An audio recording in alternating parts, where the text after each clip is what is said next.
সকলকে শুভ মহা অষ্টমী। আজকের দিনটা দুর্গাপুজোর অন্যতম একটি বিশেষ তিথি। কারণ আজকের দিনে বেশ কিছু আচার পালিত হয় যেগুলো অন্যান্য দিনের চিরাচরিত পুজোর থেকে বেশ কিছু ভিন্ন। তেমন একটি বিশেষ রীতি, আজকের রীতি হলো সন্ধি পুজো। এই সন্ধি পুজো বা অনেক জায়গায় খ্যানের পুজো বলা হয়। এই পুজো বা এই তিথিতে, সন্ধিক্ষণের তিথিতেই মনে করা হয় আমাদের মা চামুন্ডা রূপে চণ্ড ও মুন্ডা নামক দুটি রাক্ষসকে বধ করেছিলেন, তাই তার নাম চামুন্ডা। এছাড়াও এই তিথিতে দেবীর শক্তির পুনর্জাগরণ বা পূর্ণ জাগরণ ঘটে। তিনি মহিষাসুরের অধিকাংশ সৈন্যদলকে ধ্বংস করতে সক্ষম হন। তাই আজকের দিনটা মা দুর্গার বিজয়ের সঙ্গে সঙ্গে খুব গভীরভাবে আধ্যাত্মিক, কারণ আজকের দিনে বেশ কিছু রীতি পালিত হয়।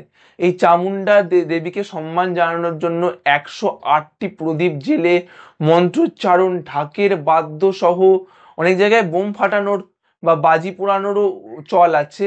এই সমস্ত কিছু করে মাকে সম্মান জানানো হয় এবং তার শক্তিকে নমন করা হয়।